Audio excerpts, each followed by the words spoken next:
2 fois par an. 2 fois par an? Oui, 2 fois par an, j'habite à Villepinte. Et à chaque fois, il y a une architecte d'intérieur élue, palmarès, la meilleure de l'année, c'est ça? Designer ou architecte d'intérieur ou architecte qui est élu créateur de l'année. Alors, en septembre dernier, nous avions rencontré Ilse Crawford. Ilse Crawford. Alors, quoi?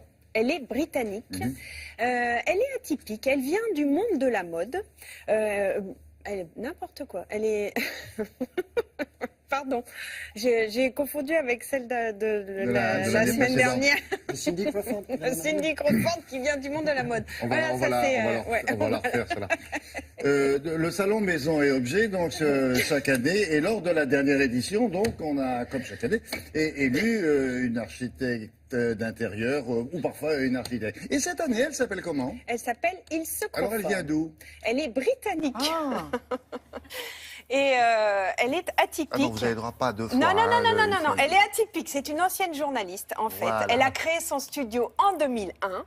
Et en fait, tout s'est fait très vite. Elle a eu d'abord un hôtel. Après, elle a commencé à faire l'aménagement intérieur de grandes marques de cosmétiques australiennes.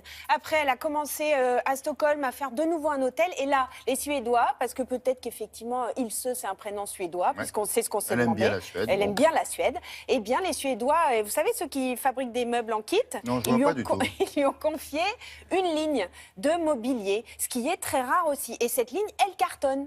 Voilà. Non, parce qu'ils ont des designers en interne. Ils n'ont pas forcément des designers externes. C'est rare quand ils font faire ça par les autres. Voilà. Et vraiment, ce qui la caractérise aussi, c'est qu'elle met l'humain au centre de la préoccupation. C'est-à-dire qu'il y en a plein qui se font plaisir, d'accord? Ils font une chaise en se disant, allez, tiens, je suis une chaise. Elle, non. Elle dit, je ne veux pas faire une chaise de plus. Elle fait attention à comment est fabriquée la chaise. Elle fait attention aux déchets. Elle fait attention aux matériaux. Elle a une vision d'éco-conception très forte. C'est quelqu'un vraiment qui gagne à être connu et qui d'ailleurs commence à être très connu. Regardez.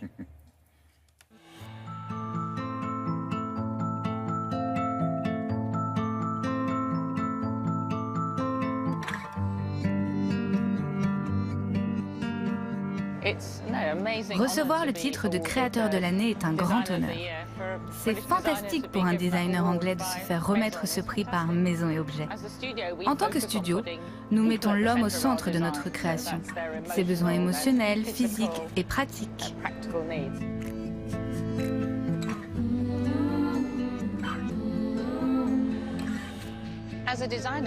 En tant que designer, nous sommes bien sûr touchés par les changements culturels, sociaux, de l'attitude humaine, de la société.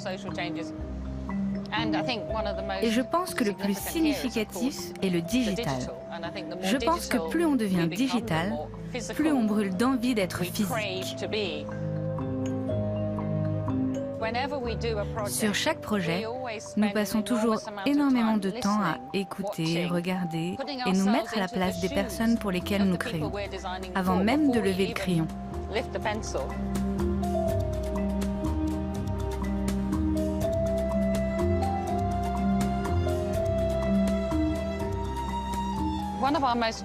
L'un de nos projets les plus récents est la stratégie pour les salons de Cathay Pacific. C'est un monde que je ne connaissais pas du tout, mais c'est vraiment fascinant. On compte par exemple 2000 passages par jour sur un salon d'attente à Hong Kong. Donc c'est une sorte d'espace semi-public. Et notre approche était essentiellement de comprendre ce qui donnerait envie à chacun de s'y rendre aujourd'hui. Les voyageurs sont souvent un peu jet-lagués et ils veulent des soins, de l'attention et du bien-être. Nous voulions apporter les soins essentiels humains et ce genre d'attention dans le salon.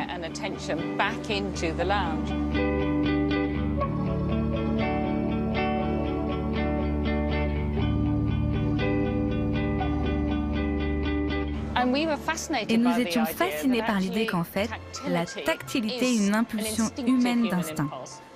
Donc, comment créer des meubles qui donnent ce plaisir, qui nous engagent de manière sensorielle, qui nous apaisent?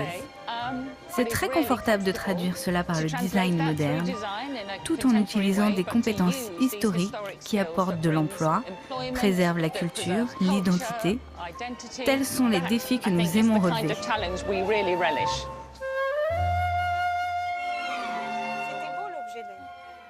Pas l'air mal, ça, cette affaire. Oui, c'est super. Alors, on est bien d'accord. Elle était créatrice de l'année 2016. Là, le salon commence demain. Oui. Donc, c'est non, il est en ce moment. Et donc... Oui, on est samedi. Oui, on est samedi demain. Non, mais c'est parce que j'y vais demain, moi. 2017. Oui, d'accord. Le dimanche, même le dimanche, Ah, j'y vais. même, elle travaille le dimanche. Ouais, je travaille le dimanche. Et donc Non, j'y vais pour moi le dimanche. Oui. Et donc, il va y avoir le nouveau créateur de l'année qui est un Français, c'est Pierre Charpin. On en reparlera. On le du sait coup. déjà? Bah, je le dis un peu avant, comme ça. Là. Je vous ai offert griller ou? Non, il m'aime beaucoup. Ah bon.